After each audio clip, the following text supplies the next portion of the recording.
শুভ সকাল। আমি চিত্তদেব বর্মা, শান্তিকালী মিশন সংগঠনের স্পোকম্যান।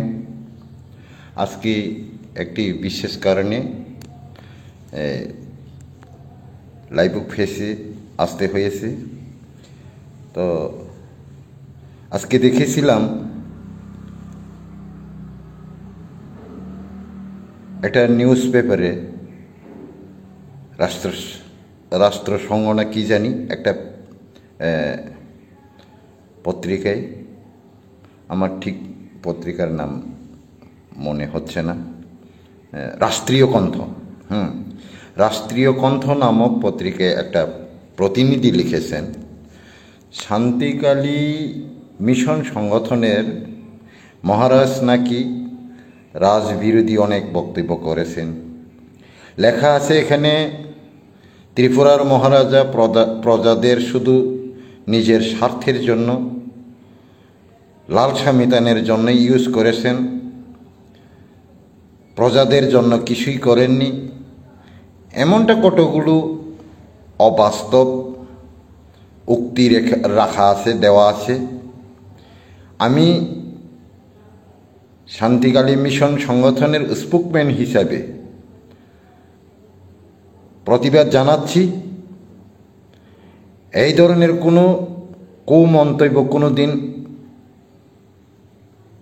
আগামী দিনে আনবেন না। আমাদেরকে আইনের আশ্রয় নিতে বাধ্য করবেন না, তাই আমি সতর্ক করে দিতে চাই। এখানে মহারাজ বলেছিলেন যে 65, 66 অথবা 70-এর আগে ত্রিপুরী জনজাতিদের মধ্যে ধনী অথবা অর্থশালী বলতে নাই বললেই চলে। তাদের করুণ অবস্থা ছিল। শিক্ষা দীক্ষার পার্সেন্টেজ অথবা শিক্ষিতের সংখ্যা বা শিক্ষিতের পার্সেন্টেজ খুবই নগণ্য ছিল। এই কথা বলেছে মহারাজ। শিক্ষা দীক্ষার ব্যবস্থা করেননি, জনগণের অথবা প্রজাদের উন্নয়নের জন্য, কল্যাণের জন্য কিছুই করেননি, এমন তো কোনো কথা শান্তিকালী মিশন সংগঠনের মহারাজ পদ্মশ্রী শ্রী শ্রী চিত্তরঞ্জন মহারাজ এই কথা তো বলেননি। আপনি কোথায় পেলেন এই মন্তব্যগুলো? এটা তো মোটেই ঠিক না ভাই, এটা মোটেই ঠিক না। আমি দেশবাসীর প্রতি একটা আবেদন রাখি, এইরকম কুমন্তব্যে কোনো দিন কান দেবেন না। এখন সামনে নির্বাচন, এখানে একটা সংগঠনের সাথে আরেকটা সংগঠনকে সংঘর্ষ করিয়ে দেওয়া, সংঘর্ষ বাঁধানোর একটা চক্রান্ত চলছে মিডিয়াদের অথবা কতিপয় লোকের। তাই এমনটা করে আবুল টাবুল করে বিভিন্ন পত্র পত্রিকা অথবা সোশ্যাল মিডিয়ায় প্রচার করেই যাচ্ছেন ওরা। আমি অথবা আমাদের সংগঠনের বা শান্তিকালী মিশন সংগঠনের মহারাজজি ভালোভাবেই জানেন ত্রিপুরার পরিস্থিতি কেমন ছিল কোনো এককালে, স্বাধীন রাজতন্ত্রে কী ছিল এবং ভারতীয় ইউনিয়নে যাওয়ার পর কি হয়েছিল, কি থেকে এখন বর্তমানে কি অবস্থায় এসেছে, সব পরিস্থিতি মহারাজের অবগত আছে। কাজেই এই ক্ষেত্রে শ্রী শ্রী পদ্মশ্রী শ্রী শ্রী স্বামী চিত্তরঞ্জন মহারাজ কোনোদিন এই মন্তব্য করতে পারে না এবং করেন নাই। কোনো এককালে ত্রিপুরা রাষ্ট্র ছিল। তখনই ত্রিপুরার যে ধন সম্পদ টাকা পয়সা আসিল, ভারতের সাথে অন্তর্ভুক্তির পরে সম্পূর্ণ ওই টাকা পয়সাগুলো অচল হয়ে যায়, ব্যান করে দেওয়া হয়। ত্রিপুরী জনজাতিদের হাতে যা টাকা পয়সা ছিল সেটা সম্পূর্ণ অচল হয়ে যাওয়ায় একটু অর্থনৈতিক ক্রাইসিস হয়ে গেছে। এখানে দেখা গেছে 1970 সালের কথা। 1970 সালে তো কোনো রাজতন্ত্র নেই ত্রিপুরা। কাজেই তৎকালীন যে ত্রিপুরী জাতি বা ত্রিপুরী জনজাতি গোষ্ঠীর দরিদ্রতার কারণ অথবা দায়ী তো মহারাজ হইতেই পারে না, অথবা রাজ পরিবার হইতেই পারে না। তাদের লালসা মেটানোর জন্যই ব্যবহার করা হয়েছে, এই কথা তো মহারাজজি কোনোদিন বলেননি। কাজেই এই সমস্ত চক্রান্তমূলক মন্তব্য যারা করে থাকেন, আমি মনে করি তারা মোটেই দেশের কল্যাণ চান না, তারা জনগণের কল্যাণ চান না। সবসময় জনগণের কাছে জনগণকে একটা বিভ্রান্তির মধ্যে, বিতর্কের মধ্যে, সংঘর্ষের মধ্যে রাখার চেষ্টা করে। আরে ভাই, একটা দেশে কন্টিনিউ চক্রান্ত চলতে থাকে, এই দেশ ধ্বংস হয়, তখন আপনিও বাঁচবেন না, আমরাও বাঁচবেন না, পশু পাখিও বাঁচতে পারে না এইসব চক্রান্ত দেশে। পাকিস্তানের অবস্থা আপনারা দেখছেন, আফগানিস্তানের অবস্থা আপনারা দেখছেন, কিছুদিন আগে নেপালের অবস্থা আপনারা দেখছেন। শান্তিকালী গুরুদেব শান্তিকালী সংগঠনের মহারাজজি তো এরকম কোনো দিন চাননি, এরকম মন্তব্য কোনো দিন সে করেনি। তখন আমাদের মধ্যে শিক্ষিতের সংখ্যা কম ছিল, অর্থনৈতিকভাবে প্রতিষ্ঠিত লোকের সংখ্যা কম ছিল, এই কথা বলেছেন। আরে আপনি জানেন ত্রিপুরা যেই দিন ভারত ইউনিয়নে যোগ দিয়েছিলেন সেই দিন ত্রিপুরার স্কুলের সংখ্যা ছিল 590টি, সরকারিভাবে স্বীকৃত। তখনও বেসরকারি কিছু স্কুল ছিল, সেটাকে যদি গণা হয় তাহলে 600-এর উপরে স্কুল ছিল। ত্রিপুরার যে জনশিক্ষা সমিতির প্রবক্তা কমরেড দশরথ দেব, কমরেড অগুর দেববর্মারা সেই রাজার নির্মিত স্কুলে লেখাপড়া করে গ্রাজুয়েট করেছিলেন। তখনে কে বলল রাজার আমলে শিক্ষা দীক্ষার ব্যবস্থা করেননি, প্রজাদের জন্য কিছুই করেননি?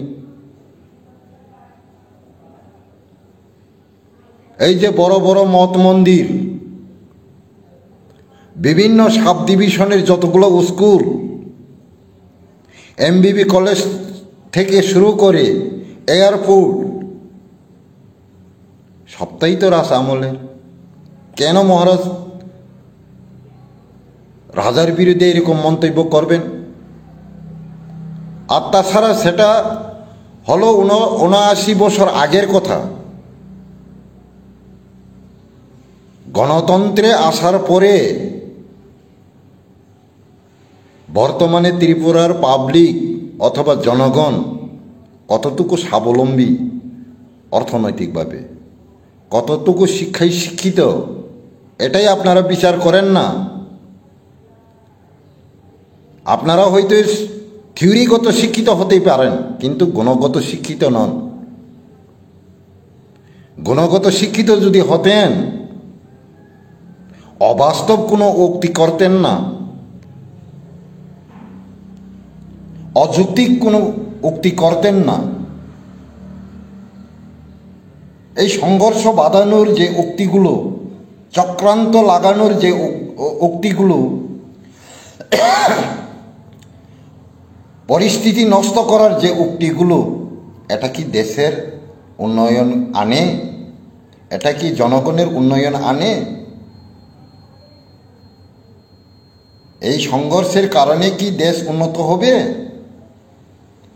কোনো দেশ সংঘর্ষে জর্জরিত থাকলে ওই দেশ কখনো উন্নতি হইতে পারে? ওই দেশে কোনো দিন শান্তি আসতে পারে? কেমন শিক্ষিত আপনারা!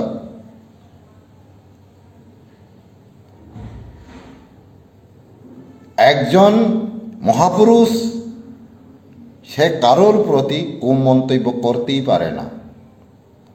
ভারতবর্ষ যতদিন রাজতন্ত্র ছিল তখনের কথা ভাবেন। গণতন্ত্র হওয়ার পরে কি অবস্থা হয়েছে তখনের কথা ভাবেন। ব্রিটিশ আমলে কি হয়েছে তখনের কথা ভাবেন। বিভিন্ন যুগে বিভিন্ন পরিস্থিতি হয়েই গেছে, তথাপিও কোনো মহাপুরুষরা কোনো দিন দেশের ক্ষতির জন্য, দেশের সর্বনাশের জন্য কোনো মহাপুরুষ আজ পর্যন্ত কুমন্তব্য উক্তি করে প্রজাদের বিচ্ছেদ করার চিন্তা কোনো দিন নিছেন না। প্রজাদের সংঘর্ষ বাঁধানোর জন্য কোনো মন্তব্য রাখেন না। আপনারা কি ভাবছেন? এইসব ওলটপালট লিখে রাজা, প্রজা, রাজনৈতিক পক্ষপাতী, গোষ্ঠীগত পক্ষপাতী, জাতিগত পক্ষপাতী সংঘর্ষ বাঁধিয়ে আপনাদের পত্রিকার বাজার, মিডিয়ার বাজার গরম করানোর চিন্তা করলেই হবে না।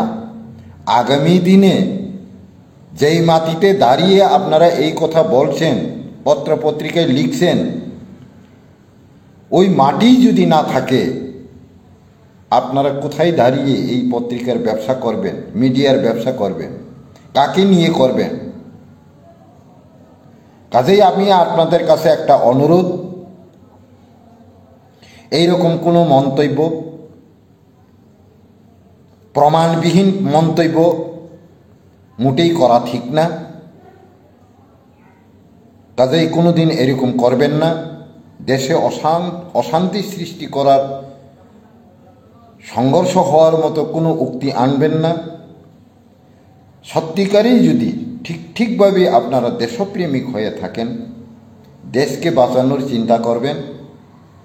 যদি কেউ বলেও থাকে, কোনো ব্যক্তি এরকম কুমন্ত্র বলেও থাকেন, তথাপিও ওই সব মন্তব্য সমাজে এনে, সমাজের কাছে ফোকাসে এনে, মিডিয়ায় এনে দেশটাকে উশৃঙ্খলের দিকে ঠেলিয়ে দেওয়া মোটেই ঠিক নয়। কাজেই আমি সবার প্রতি অনুরোধ, দেশবাসীর প্রতি অনুরোধ, আপনারা যারা শান্তিকালী গুরুদেবের সংগঠনের সাথে জড়িত আছেন, সম্পর্ক রয়েছেন, অথবা দেশের সাধারণ নাগরিক থেকে শুরু করে টপ টু বটম সকল অংশের নাগরিকদের কাছেই অনুরোধ, আবেদন করি, এই সমস্ত অবাস্তব সোশ্যাল মিডিয়ার কথা অথবা পত্রিকার কথার উপর বিশ্বাস রেখে ভুল ধারণা নেবেন না। ধর্মের প্রতি আস্থা রাখবেন। সম্পর্ক একে অপরের যেন অটুট থাকে, সেই দিকে লক্ষ্য রেখে আপনারা আগামী দিনের প্রজন্মের কথা ভেবে, সমাজের কথা ভেবে, পরিস্থিতির কথা ভেবে, সমাজের কল্যাণের কথা ভেবে, সমাজের শিক্ষার কথা ভেবে, অস্তিত্বের কথা ভেবে অটুট সমাজ, অটুট দেশ, অটুট রাজ্য গঠনের দিকে নিজের মন মানসিকতাকে জড়িত রেখে দেশের জন্য শেষ জীবনে দেশের কল্যাণের জন্য, সমাজের কল্যাণের জন্য যতটুকু সম্ভব শিক্ষা দান করে, জ্ঞান দান করে, সমাজের যে কতগুলো অপরিস্থিতিকে পরিবর্তন করে সামনে সকল অংশের মানুষের কল্যাণের জন্য, সভ্যতা মানব সমাজ গঠনের জন্য শিক্ষা দিয়ে যাবেন। আমি শান্তিকালী মিশনের পক্ষ থেকে এই অনুরোধ রেখে আপনাদের প্রতি এই আশা আকাঙ্ক্ষা রেখে কিছু যে বলা বাহুল্য মন্তব্যগুলো রেখে সমাজের প্রতি যে একটা মেসেজ দিতে চেয়েছিলাম, এই মেসেজ এখানেই শেষ করছি। দেশবাসী মঙ্গল হোক, কল্যাণ হোক, অর্থনৈতিকভাবে প্রতিষ্ঠিত হোক, শিক্ষায় শিক্ষিত হোক, গুণগত শিক্ষিত হোক, কোনো মানুষের যেন অমঙ্গল না হোক, সমস্ত অংশের সকলের কল্যাণের প্রার্থনা করে আমার কিছু কথা এখানেই শেষ করছি। সকল দেশবাসী ভক্তবৃন্দদের নমস্কার।